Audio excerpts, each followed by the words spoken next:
নমস্কাৰ বন্ধুসকল, আজি আমাৰ ষ্টাডি পঢ়াৰ আড্ডা চেনেলৰ আন এটা ভিডিঅ'লৈ সকলো বন্ধু বান্ধৱীক স্বাগতম জনাইছোঁ।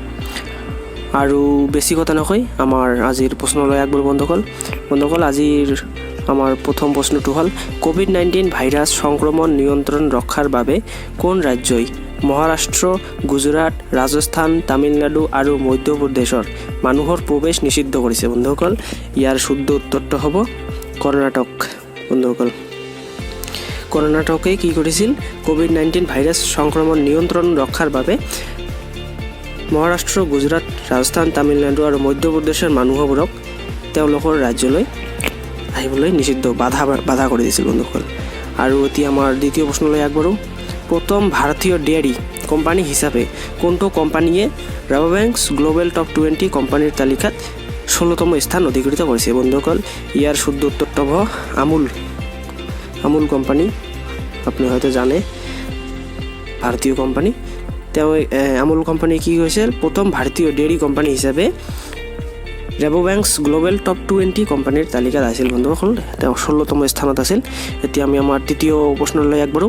আজিৰ আমাৰ তৃতীয় প্ৰশ্নটো হ'ল 31 অক্টোবৰৰ পৰা কোনখন ৰাজ্যত চি প্লান ছাৰ্ভিচ আৰম্ভ কৰা হ'ব?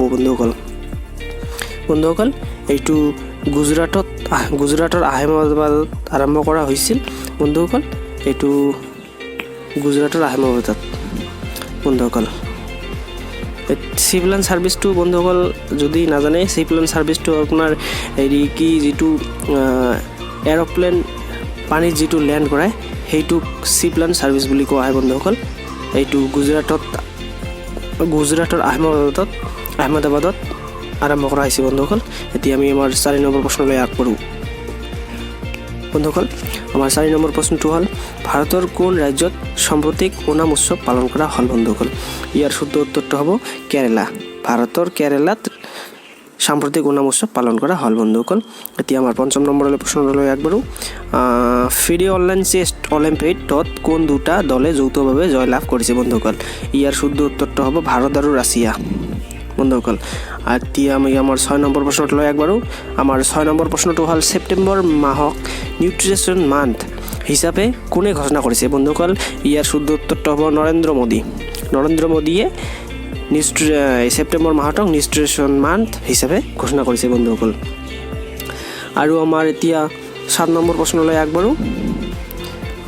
আজিৰ আমাৰ 7 নম্বৰ প্ৰশ্নটো হ'ল কোভিড-19 ভাইৰাছৰ লগত মোকাবিলা কৰিবলৈ কোনখন দেশে ভাৰতক 3,500 কোটি টকা লোন প্ৰদান কৰিব? বন্ধুসকল, ইয়াৰ শুদ্ধ উত্তৰটো হ'ব বন্ধুসকল জাপানে বন্ধুসকল ভাৰতক কোভিড-19ৰ লগত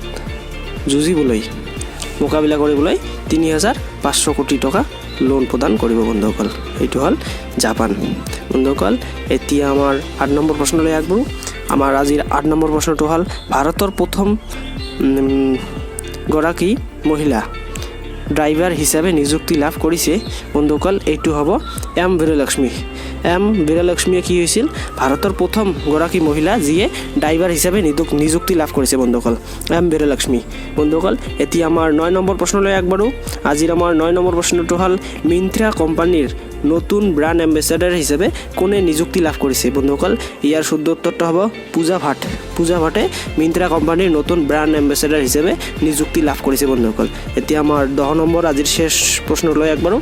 আমাৰ 10 নম্বৰ প্ৰশ্নটো হ'ল কোন ৰাজ্য চৰকাৰে গোটেই নাগৰিকৰ বাবে এটা ষ্টেট হেল্থ ৰেজিষ্টাৰৰ ব্যৱস্থা কৰিছে? বন্ধুসকল, ইয়াৰ শুদ্ধ উত্তৰটো হ'ব কৰ্ণাটক ৰাজ্য চৰকাৰে কি কৰিছিল?